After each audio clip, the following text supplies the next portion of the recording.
Welcome to the South East Enterprise webinar on cybersecurity. In this webinar, we're going to talk about what cybersecurity is and why it's so important. We're going to discuss data storage, backups and recovery, and how important it is to have password policies in place. We'll look at some scams and internet safety, and also some antivirus basics. I'll talk about how important mobile security is and the importance of securing your networks. We'll also look at connecting computers to a network and securing your web browser. And we're also going to talk a little bit about data protection and GDPR. Now, before we get started, there are some timings on the screen that will enable you to jump to specific parts of the video if you'd like to. So first of all, what is cybersecurity and why is it important? Well, it's the protection of computers and networks from damage or theft of things like hardware and software. It's about also protecting electronically stored data, customer data, company data, information that if it was breached could cause real damage to your company. It's important because it's about the reputation of your business, but it could also damage your business, as I say, irreparably. Consider the impact, for example, of your business if your data was breached, if it was stolen and shared with other people. What if your client's data was stolen and as a result they were scammed? Or as a result, their money was stolen from their bank accounts? What if your data was lost forever? What if you couldn't get it back? For many companies, it would probably result in not only damage to their reputation, but the inability to continue trading. And as a company owner, you have the responsibility to ensure your company is protected and remains protected. It's an ongoing strategy, a cybersecurity strategy that relies upon having things in place like policies, risk management, tools, ensuring staff are trained, understanding what best practices, and even implementing technologies that will protect your company from cyber attacks. But before we talk about cybersecurity in more detail, don't also forget that physical security, particularly if you've got premises, is also immensely important. Make sure you always secure your doors and windows when you're out of the building. Watch out for tailgating, people creeping in behind you or members of your team. Make sure you lock important information away. It's all very well having a cybersecurity strategy, but if you leave passwords, for example, on a desk, you're giving away the keys to your kingdom. Make sure visitors that come on site are escorted. And if you see a stranger, challenge them, ask them what they're doing, why are they here?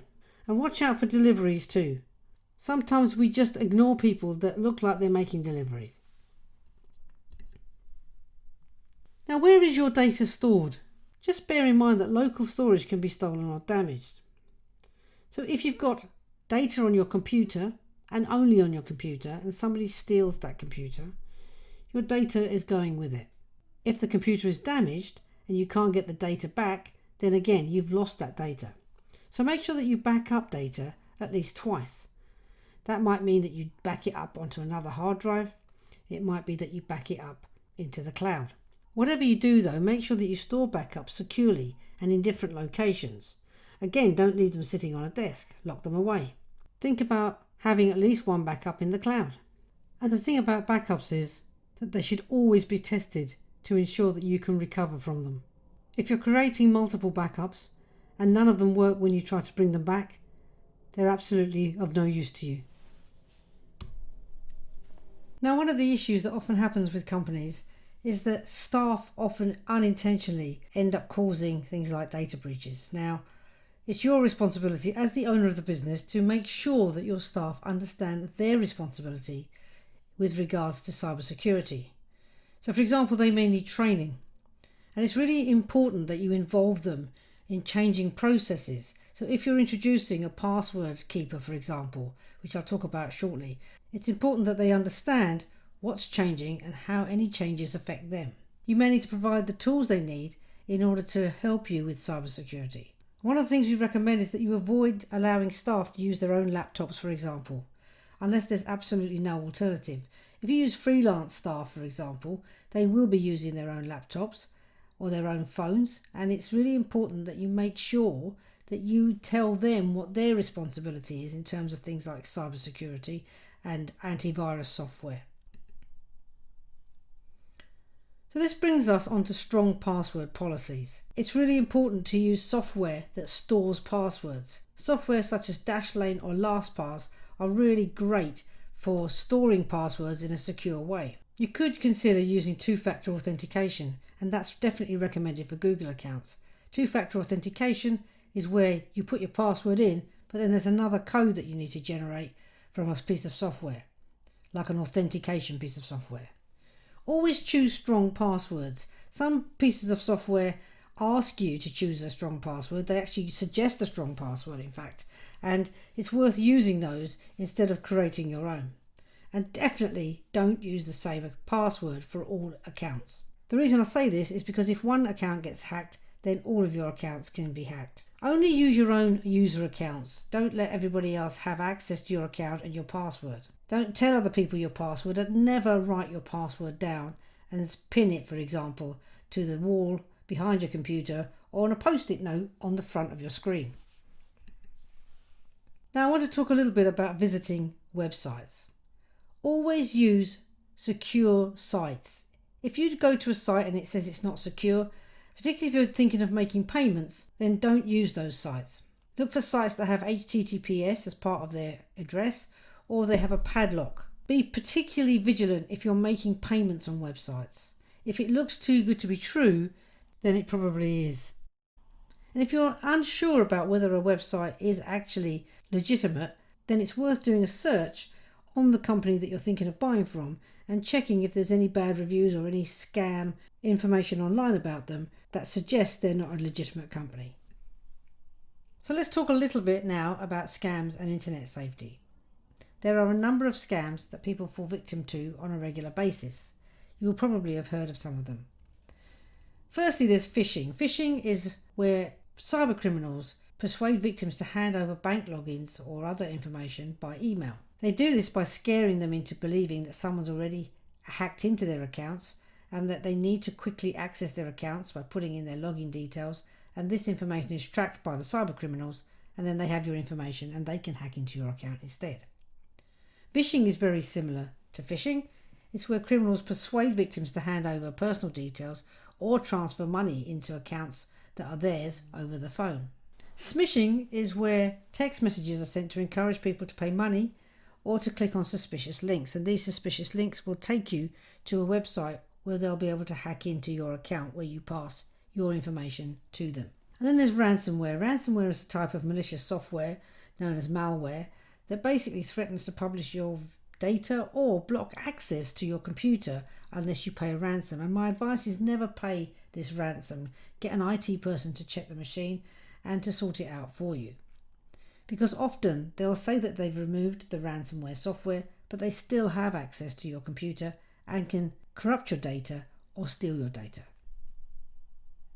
Ransomware will often look like something that's on the screen now. This is an example of a phishing email. And when you really think about it, it's clear that something's not right. And on the left-hand side, we've got an explanation of the things that aren't right in this email. So, for example, Greater Manchester Police wouldn't be emailing you from a eurocom.com email. They would be using a Greater Manchester Police account.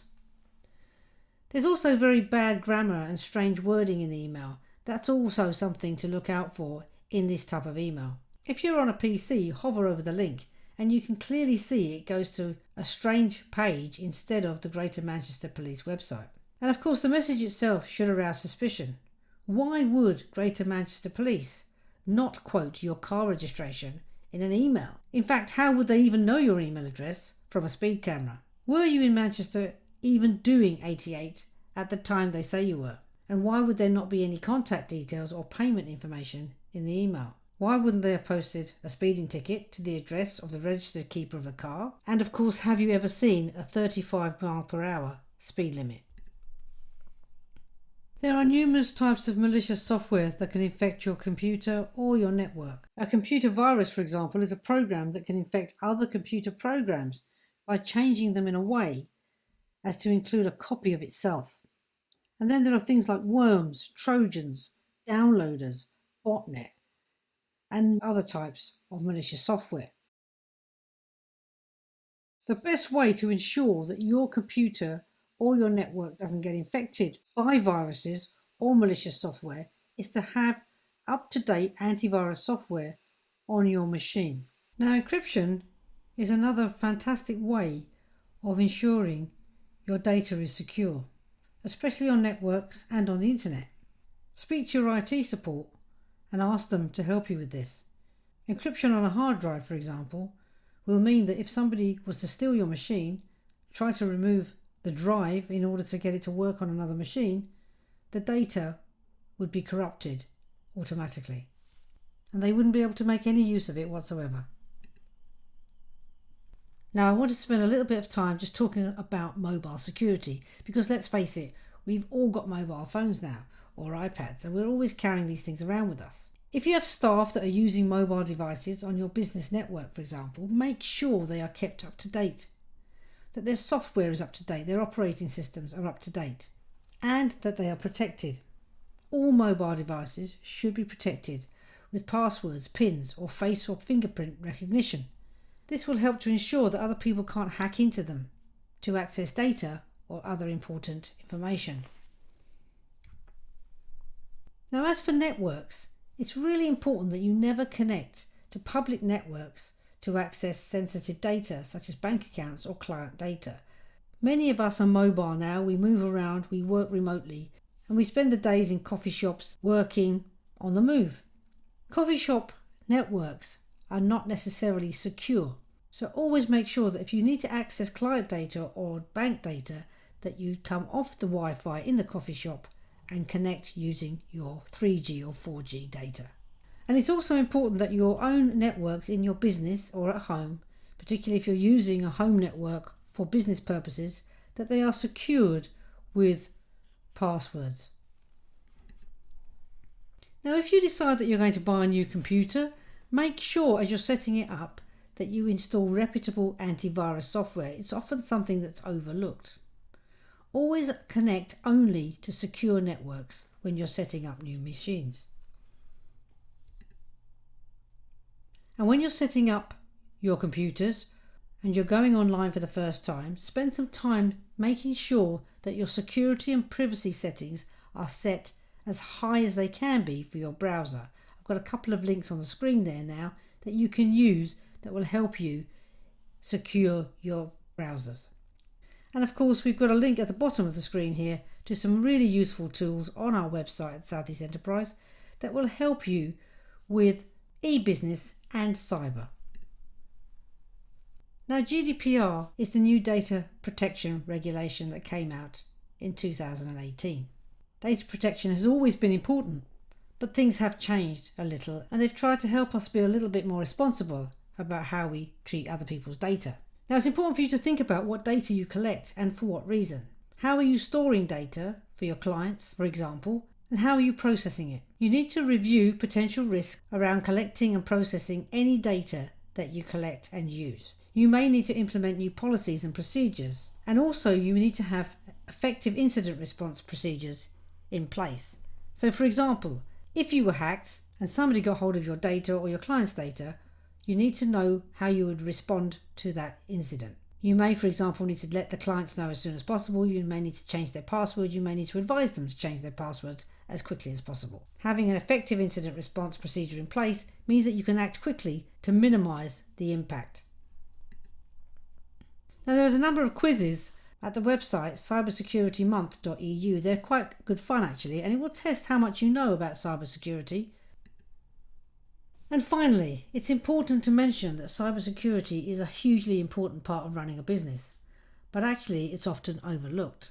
And it's only when something goes wrong that people realise that they should have put things in place. Storing data, for example, and how you use it and making sure that your data isn't breached is really important, and actually under GDPR you can be fined quite hefty fines if you lose important data of your clients, for example. South East Enterprise have a handy checklist that will help you assess the risks in your business. And of course you can speak to us about creating your cyber policy It's absolutely vital that you put software policies and procedures in place to limit your risks around cybersecurity before it's too late. If you need our help, just get in touch with us at the address on screen now, and we'll be very happy to give you some help and advice.